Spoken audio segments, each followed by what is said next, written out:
é uma anistia para aqueles pobres coitados que estão presos em Brasília.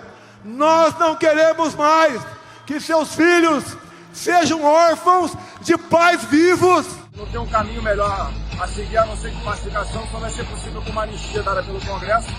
Essa perseguição absurda que está sendo feita contra Bolsonaro termine. Com a fracassada tentativa de golpe no 8 de janeiro, o ex-presidente Bolsonaro e os aliados dele não têm medido esforços para tentar uma anistia para os envolvidos no crime. Tanto para os que vandalizaram a sede dos três poderes, quanto pelos responsáveis por arquitetar o plano contra a democracia. Protocolado por Hamilton Mourão em outubro de 2023, tramita no Senado um projeto de lei que prevê a anistia a todos os acusados ou condenados pelos crimes de golpe de Estado e abolição violenta do Estado Democrático de Direito. O contraditório é que a lei da anistia, sancionada em 1979, visava justamente pavimentar o caminho para uma redemocratização. Foi um acordo dos dois lados, beneficiando os perseguidos pela ditadura e também os militares, responsáveis pelo golpe. Agora, as investigações contra a tentativa de golpe do 8 de janeiro já chegam nos mandantes. Ao agir em causa própria para tentar se safar da cadeia, Bolsonaro e os aliados podem ter confessado que as mãos estão sujas. Quinta-feira, 29 de fevereiro de 2024.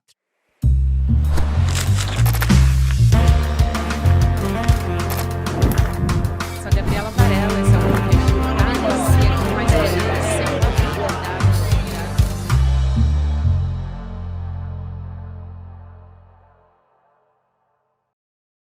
Olá, seja muito bem-vindo, seja muito bem-vinda. Eu sou a Gabriela Varela e esse é o videocast Em Detalhes. Aqui, sempre com um convidado, uma convidada, de segunda a sexta-feira, a gente analisa uma temática, uma notícia importante do momento. A gente vai falar sobre anistia, gente. Muitas vezes vocês comentam aqui no nosso chat, principalmente o que vocês comentam é sem anistia. Bolsonaro, no ato do dia 25 de fevereiro, falou a respeito disso. Também o filho dele, Flávio Bolsonaro, chegou a levantar esse assunto, disse que isso é importante para o que ele chamou de uma pacificação. Enfim, a gente vai entender tudo isso com o advogado, criminalista, professor de Direito Penal, Fernando Ideu. Professor, obrigada por aceitar nosso convite. Seja muito bem-vindo aqui ao ICL Em Detalhes. Oi, Gabriela, eu que agradeço pelo convite aí, fico muito feliz, muito honrado de estar aqui com vocês hoje. A gente que fica muito feliz, professor, em te receber, e você vai nos ajudar a entender o que está em jogo nesse momento. Primeiro, eu acho que vale a pena a gente entender o contexto, né?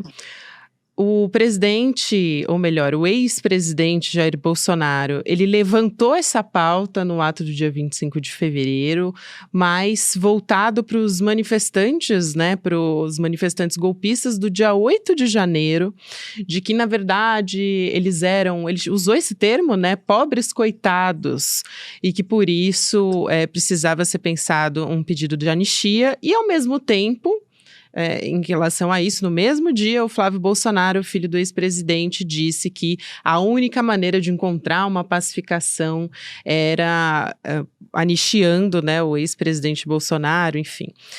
Queria entender essa questão, se você acha que, pelo contexto político que a gente tem agora, e até o presidente Lula se pronunciou a respeito disso, dizendo que, na verdade, quando Bolsonaro levantou essa pauta, foi o pedido de anistia para, na verdade, os golpistas do dia 8, feito por Bolsonaro, é a confissão de um crime. Então, queria entender esse contexto pelo que a gente tem sentido de termômetro do presidente Lula. Existe alguma chance da anistia realmente acontecer, na tua avaliação? Bom, o presidente Lula tem razão, mas primeiro a gente tem que entender o que é anistia, né? Então, a anistia está inserida aí como uma das causas que excluem a punibilidade, né? Então, causas de extinção da punibilidade. O Código Penal estabelece aí uma série de causas que extinguem a punibilidade. O que é extinguir a punibilidade? Uma vez praticado um fato típico, que a gente chama, né, um fato tipificado em lei penal como crime, instaurado o processo, há basicamente três formas desse processo acabar. Primeiro, com a condenação do réu. Se houver prova da materialidade e prova da autoria delitiva, o réu será condenado. Caso não haja uma segunda possibilidade, é a absolvição. Então, o réu será absolvido se não houver prova da materialidade ou se não houver prova da autoria delitiva. Porém, existem algumas circunstâncias específicas em que o processo penal ele se encerra sem o exame do mérito, sem dizer se é culpado ou inocente, né? São o que a gente chama aí de causas que extinguem a punibilidade. Vou dar alguns exemplos aqui, né? Primeiro, com a morte do réu. Se o réu morre antes de ser julgado, ele não vai ser declarado culpado nem inocente. Simplesmente extingue-se a punibilidade, né? Outro caso é a prescrição. Então, o Estado ele tem um lapso temporal determinado para apurar e atribuir responsabilidades. Caso o Estado, isso depende da gravidade do crime, depende da pena combinada ao crime. Mas caso o Estado não apure, não processe o fato, não apure as responsabilidades nesse lapso temporal, também extingue-se a punibilidade pela prescrição. Outro exemplo, a retroatividade de lei mais benéfica. Então, se vem uma lei descriminalizando, por exemplo, o aborto ou a posse de drogas para consumo próprio, todo mundo que já tenha respondido por isso automaticamente tem a sua punibilidade extinta, porque se agora não é mais crime, a lei mais benéfica no âmbito penal ela retroage. Então, esses 3 exemplos que eu trouxe aqui são exemplos de causas que extinguem a punibilidade, né? Não há um juízo de mérito, de condenação ou de absolvição. Além desses 3 exemplos, existem essas outras causas aí que caracterizam um perdão do Estado, né? São 3, graça, indulto e anistia. Todo mundo lembra do Daniel Silveira, né, quando a gente fala do indulto. Exato, mais especificamente da graça, né? Porque a graça é uma espécie de indulto individual. Então, qual que é a diferença entre esses 2 grupos, graça, indulto e anistia? Tanto a graça como o indulto são atos privativos do presidente da República. Então, como você bem recorda, Gabi, anos atrás aí houve, né, uma tentativa do então presidente Bolsonaro indultar o Daniel Silveira mediante o Instituto da Graça, né? E aí eu já antecipo uma das primeiras conclusões aqui, isso foi declarado inconstitucional pelo Supremo Tribunal por desvio de finalidade, né? Mas então, graça e indulto são atos privativos do presidente da República. É óbvio que o presidente Lula não vai indultar golpista, certo? Esses caras estavam tentando dar um golpe de Estado para depor o seu governo legitimamente eleito, legitimamente constituído. Então, por esse caminho, obviamente, nem adianta espernear, né? Eles estão esperneando aí, buscando uma lei de anistia, né? Então, essa é a diferença. A graça e o indulto são privativos do presidente da República, a anistia é um ato privativo, de competência privativa do Congresso Nacional. Então, deve haver uma lei de anistia, né?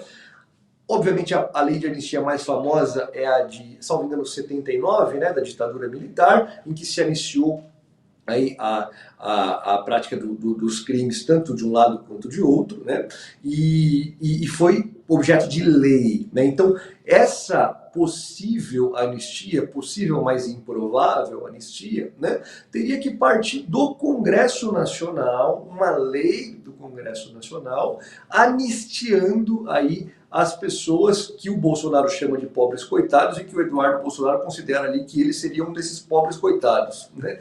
Então, talvez o principal pobre coitado da história, né? Então, me parece que esse seria o procedimento, né? Só para a gente, nessa introdução, entender do que a gente está falando especificamente. Nós estamos falando de uma lei que teria que ser elaborada, votada e aprovada pelo Congresso Nacional, mas que, aí já adianta a primeira conclusão, poderia, e eu acho que deveria, caso viesse uma lei dessa natureza, ser declarada inconstitucional pelo Supremo Tribunal Federal, que é quem cabe dar a última palavra na matéria constitucional, né? Então acho que esse é o cenário que a gente está envolvido hoje.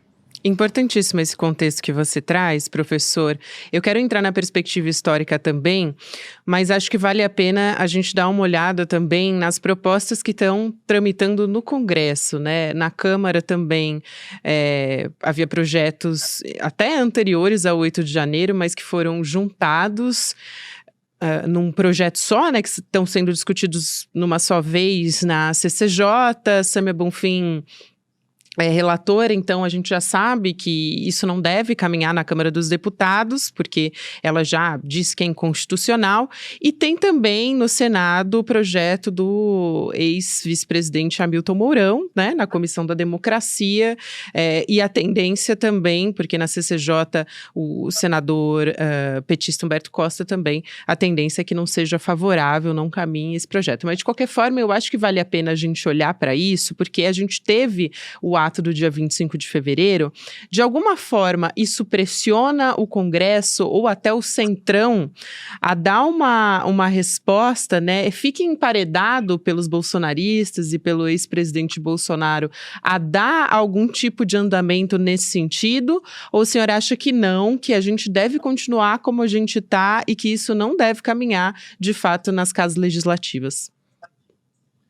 Talvez o propósito dessas manifestações tenha sido efetivamente inflamar esse discurso e de alguma forma pressionar, né, o Congresso Nacional a caminhar, seja a Câmara, seja o Senado, a caminhar por essa via da anistia. Mas não me parece que, sendo esse o objetivo, tenha surtido efeito, tá, Gabi? Porque, veja, né, o que a gente viu ali foi um Jair Bolsonaro extremamente cauteloso, né? Muito diferente das outras vezes, né? Se a gente lembrar de discursos enigmáticos dele, que de alguma forma buscavam ali, se não, ainda que não absolutamente de forma explícita, incitar as pessoas contra o Supremo, né? Discurso do 7 de setembro de 2021, em que ele, salvo engano, ele chama o Alexandre de Moraes de canalha, inclusive, né? Ele inflama ali uma reação, né, da sua base contra as instituições, especialmente contra o Supremo Tribunal Federal. Discursos anteriores em que ele falava lá em fuzilar, metralhar, a petralhada, né? Então, assim, eram discursos muito mais intensos, né, e muito mais explícitos. Dessa vez, pelo menos na minha percepção, né, a gente assistiu aí a um Bolsonaro cauteloso, muito talvez ali orientado, instruído, né, para que como deveria agir para sua proteção, deixando aí a carga mais crítica e mais explícita aos seus correligionários aí, a Silas Malafaia, a própria Michelle, né, mas ele me pareceu mais sóbrio e cauteloso mesmo nesse sentido. Então, assim, não acho que eles vão ter sucesso por aí, tá? Não acho que a lei de anistia, que eventual lei de anistia irá prosperar. Não acho que esses projetos que você muito bem destacou aí vão prosperar. Não acho que tenham fundamento. E, na remota hipótese deles prosperarem, me parece muito evidente que o Supremo Tribunal Federal, assim como fez quando o Jair Bolsonaro tentou indultar aí, mediante a graça, o Instituto da Graça, o Daniel Silveira, o STF barrou, né? Então o STF já tem precedentes de análise da constitucionalidade. O STF também já chegou a barrar decretos de indulto, né? Então, salvo engano, no governo Temer, né? Mas o STF já analisou a constitucionalidade desses perdões, né? Porque tanto graça, anistia quanto indulto são perdões. Veja, independentemente de ter tido crime ou não, são atos do Congresso ou do Presidente da República, atos do Estado de perdão, apagando as consequências da prática do crime. Professor, muito importante esse contexto também que você traz, porque a gente realmente vê que, além do Congresso Nacional, ainda uma eventual aprovação, que é pouco provável, ainda esbarraria no Supremo Tribunal Federal. Então, isso é fundamental da gente entender aqui.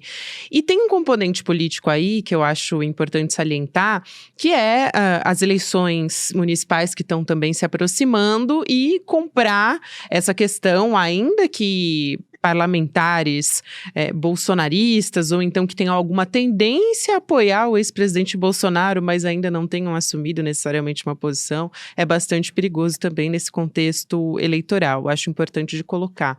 Agora, olhando para a nossa história, né, professor, o o ex-presidente Bolsonaro é uma pessoa que refuta, por exemplo, o trabalho da Comissão Nacional da Verdade, enfim. Eu queria entender esse contexto que a gente está vivendo agora, se existe, inclusive nos 4 anos de governo Bolsonaro, se a gente viveu um momento de revisionismo mais forte na sua percepção, ou a gente nunca lidou de verdade com a nossa história. Por que a gente nunca conseguiu, por exemplo, rever a nossa lei de anistia da maneira como funcionou naquele momento, né? A gente teve em 79, como o senhor salientou, esse acordo que beneficiou, vamos dizer assim, os dois lados, inclusive as pessoas que estavam fora do país, enfim. E naquele momento foi importante, talvez fosse o único caminho para a nossa redemocratização, mas por que depois disso a gente não conseguiu rever ou pensar numa alternativa para isso? Quais que foram as consequências, talvez, para esse momento presente que a gente está vivendo? Acho que a lei da anistia, da forma como foi feita, ela manteve aí fantasmas nos assombrando desde então, né? Desde aí de 79, superada formalmente a etapa aí do regime militar, uma vez que não houve punição a quem deveria, claro que foi uma circunstância histórica, né? É muito difícil a gente analisar tantos anos depois uma situação que ali estava colocada, né? Mas é possível sim a gente trazer para o presente e analisar a constitucionalidade, as consequências, a própria legalidade desse ato à época. Então, obviamente, circunstâncias da época impuseram aí, ou se não impuseram, mas justificaram uma anistia ampla, geral e restrita, como aqui foi feita, né? Porém, décadas após aí essa lei da anistia, a gente percebe que os fantasmas do autoritarismo nunca nos abandonaram, né? Sempre nos assombraram aí a todo momento, desde a redemocratização.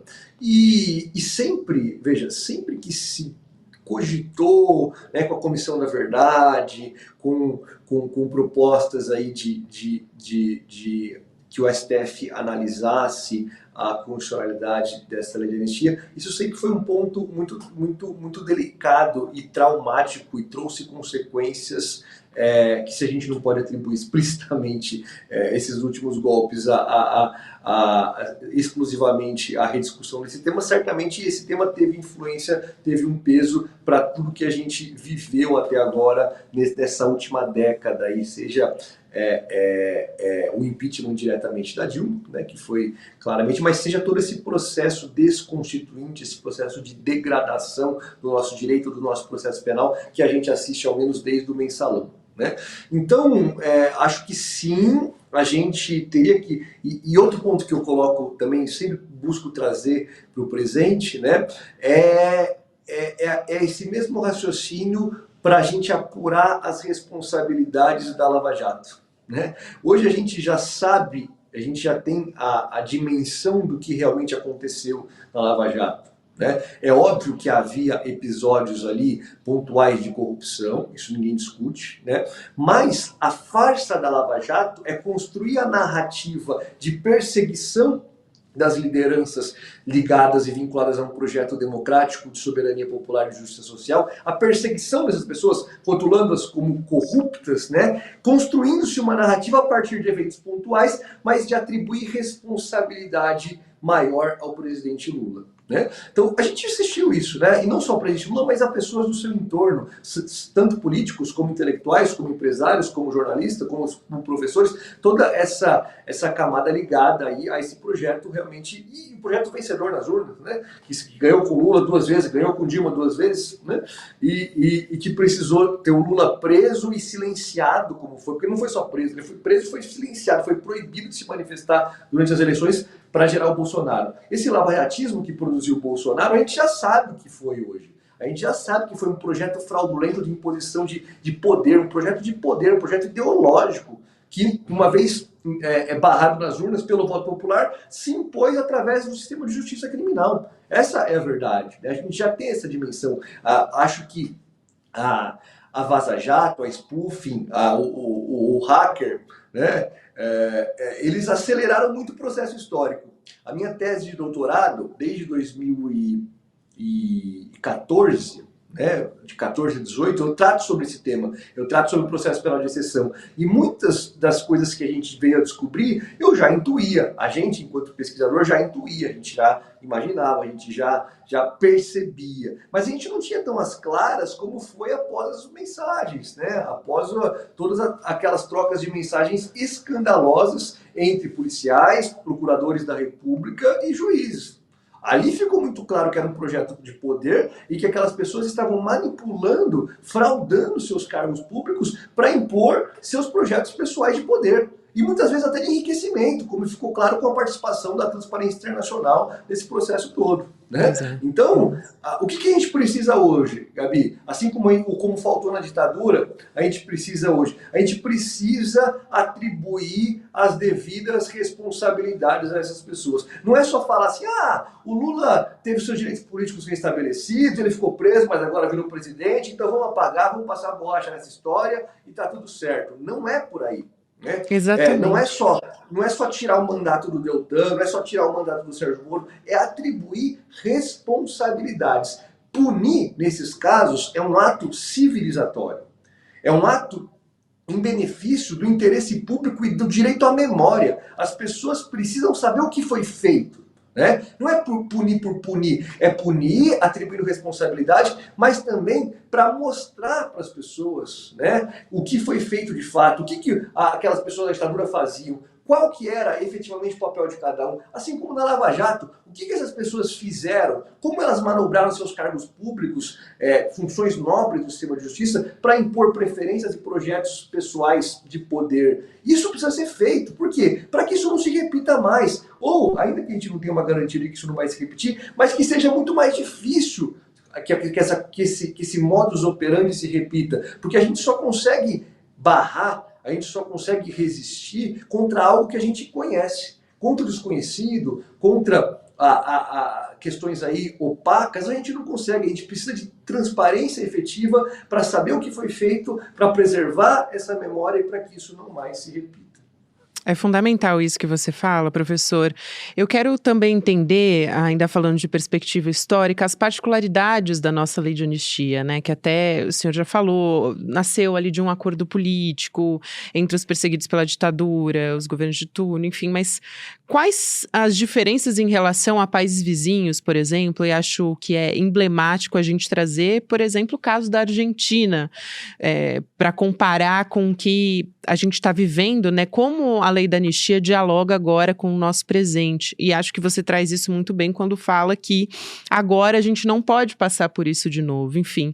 Então, queria te ouvir sobre isso, sobre as particularidades da lei em comparação com o que já aconteceu aqui nos outros países da América Latina. A nossa solução, digamos assim, né, a nossa superação do modelo de ditadura militar foi pela via da conciliação, né? Então optou-se claramente por uma via conciliatória, né? Hoje é mais fácil a gente perceber e olhar para trás e até comparar com outros países, como Chile, como Argentina, que tiveram soluções diferentes, né?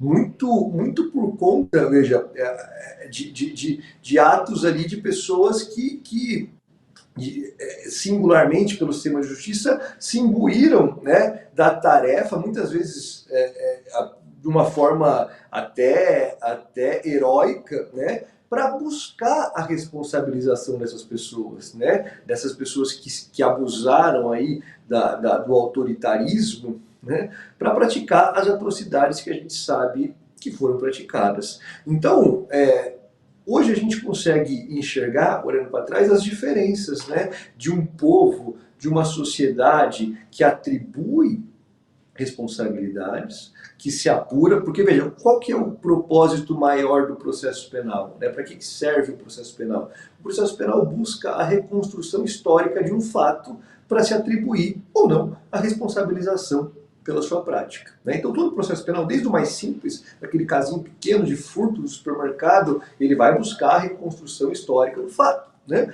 Como processos maiores.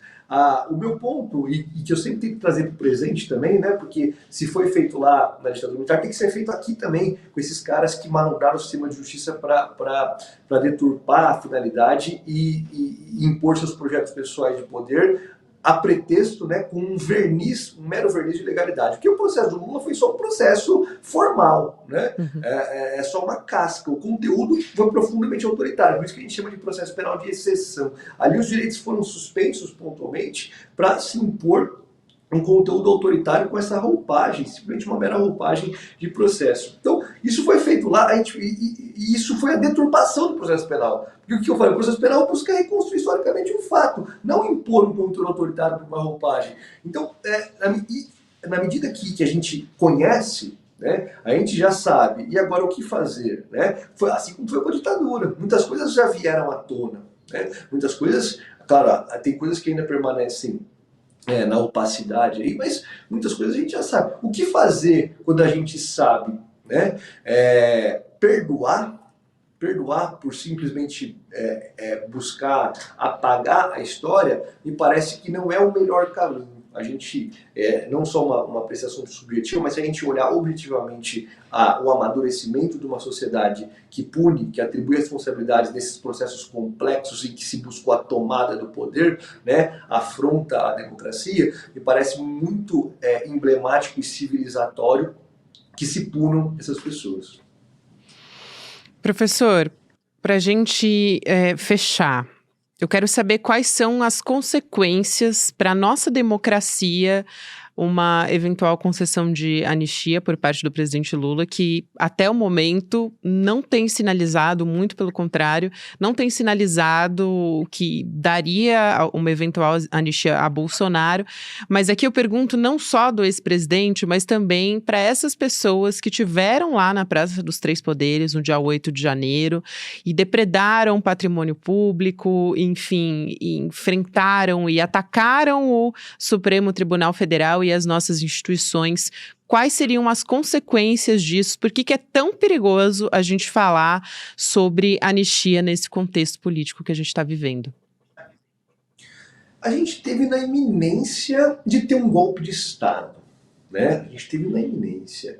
O crime, da forma como está retido no Código Penal hoje, né, o golpe de Estado, o crime, a redação é tentar depor um governo legitimamente constituído mediante violência ou grave ameaça. Né? Então, é um crime singular aí no Código Penal, em que a tentativa, por si só, já caracteriza o crime.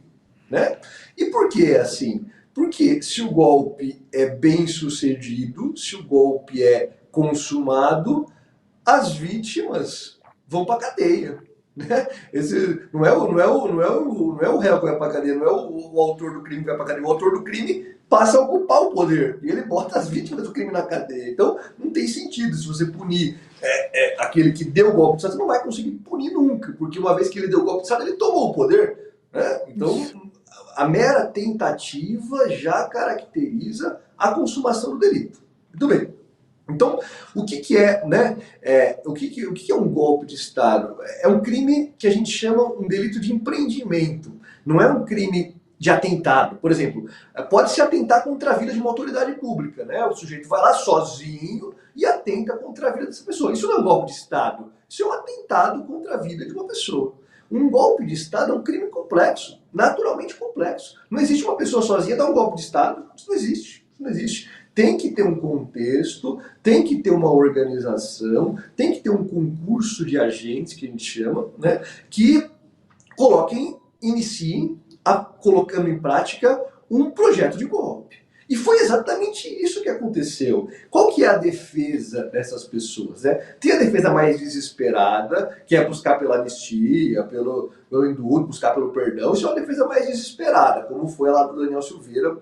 Não tem o que fazer, por favor, presidente, me conceda o indulto. Né? E tem a tentativa que eles estão buscando, de certa forma, de confundir, né? De propositalmente bagunçar o raciocínio falando assim, não, mas a minuta, veja, tem uma minuta aqui, era uma minuta, não era nada. A reunião, não, era uma reunião, não era nada, foi só uma discussão da ideia, o crime não chegou a ser colocado em prática. Mas isso não se sustenta, né, Gabi? Essa quebra não se sustenta, a verdade é que não se sustenta. Por quê? Porque esses atos individuais devem ser analisados no contexto. Qual que é o contexto? Que o Bolsonaro, a primeira coisa que ele fez após ganhar a eleição foi questionar a urna eletrônica. Se você pensar no ponto de vista racional, objetivo, isso é absolutamente insano, né? Uma pessoa que viveu da política, cuja família vive da política, ele, os filhos, viveram da política, mandatos sucessivos eleitos pelas urnas eletrônicas.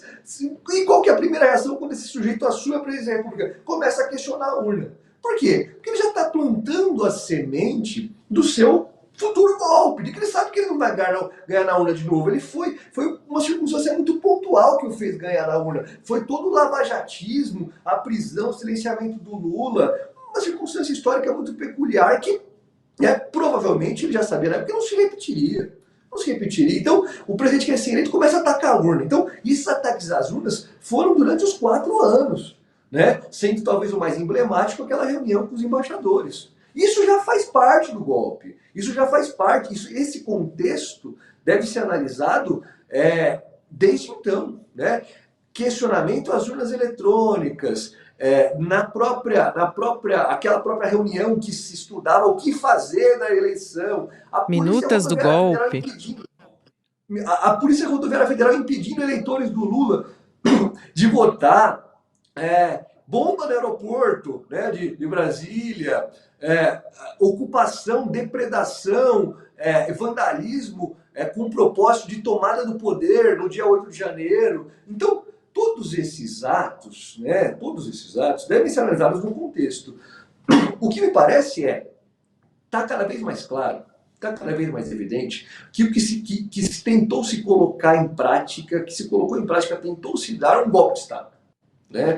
Por isso essa defesa desesperada pelo perdão, pela anistia. Né? Porque se a gente for para o enfrentamento, para uma defesa técnica e racional, essa tentativa, e outra tentativa que eles buscam muito, é colar como 2 faces da mesma moeda, a Lava Jato e agora a apuração dos crimes de golpe de Estado.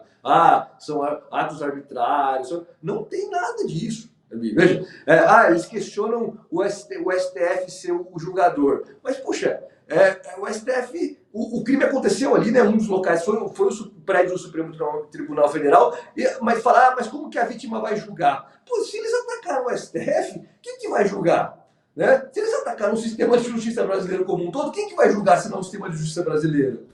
Então, tipo de alegação, de tergiversação aí, isso não vai se sustentar, né? Mas por isso que me parece que eles busquem cada vez mais inflamar esse discurso pelo perdão, pela anistia, porque do ponto de vista de reconstrução histórica dos fatos e atribuição das consequências jurídicas, está cada vez mais difícil para eles, né? Exato. E respondendo mais objetivamente a tua pergunta, acho que seria um erro, não só um erro estratégico, mas um equívoco histórico se uma lei dessa natureza passasse. Tá? Justamente porque não é uma questão de vamos eleger o Lula, vamos eleger o próximo sucessor do Lula, vamos impedir o Bolsonaro. Não é só isso. É passar limpo a história. É construir uma percepção social, né, no âmbito do público, no âmbito da memória, né, registrar na sociedade o que de fato aconteceu, quais foram as tentativas de golpe, quais foram as pessoas responsáveis por financiar economicamente, por executar materialmente, por liderar intelectualmente, quem foi o financiador, quem foi o executor, quem foi o mentor intelectual desse golpe. Isso é preciso que seja feito, não só por uma questão estratégica político-eleitoral, mas para fins de memória histórica, para que isso nunca mais se repita. É isso, professor. Quero agradecer muito o advogado criminalista, professor de Direito Penal, Fernando Ideu. Sempre um prazer te ouvir, professor. Foi muito esclarecedora essa entrevista e a gente tem que continuar vigilante. Um abraço e até uma próxima. Fico muito feliz, gostei muito do nosso papo, estou sempre à disposição de vocês, viu? Um grande abraço. Até mais, professor.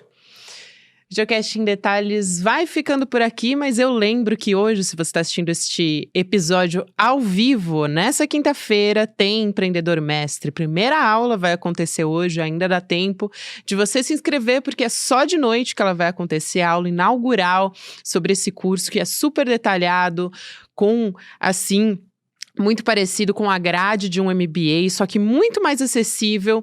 Você se inscreve em emdetalhes.com.br para você ter acesso à aula de hoje, que vai ser, né, às 8 horas da noite, hoje que é dia 29 de fevereiro, para quem está nos ouvindo pelas plataformas de áudio. Então, se você se inscrever nesse link, você consegue assistir a aula de hoje e também saber como é que vai ser detalhadamente esse curso, que vai ter aula de marketing digital, vai ter aula de gestão de pessoas, liderança, enfim, vai ser muito, muito completo. E ainda tem a chance de você fazer de graça se você indicar para os seus amigos. Então, nesse link que está aí na sua tela, se você se inscrever, encaminhar para os amigos e for um dos 50 primeiros a indicarem mais pessoas, você tem chance de ganhar uma bolsa integral. Não perde essa oportunidade. Obrigada a você que me acompanhou até aqui. Você fica com o Mercado Investimentos, depois tem Rolê CL, 6 horas da noite, CL Notícias, segunda edição. Lembrando, estamos também nas plataformas de áudio. Tchau! Hoje, chegou o grande dia da nossa aula inaugural do nosso novo programa de formação Empreendedor Mestre. Se você já está inscrito ou inscrita para participar da aula, fica atento que 1 hora antes de começar a aula onde eu vou ensinar todos os conceitos básicos que vão ser aprofundados ao longo do curso. 1 hora antes dessa aula vai chegar um link no e-mail que você usou para se inscrever, para você clicar e participar da aula. Se você não se inscreveu ainda, não perde tempo. Clique agora no botão aqui embaixo, saiba mais e se inscreve. Vamos participar. É de graça e todo mundo precisa, porque se com as ferramentas já não é tão fácil, sem as ferramentas é quase impossível.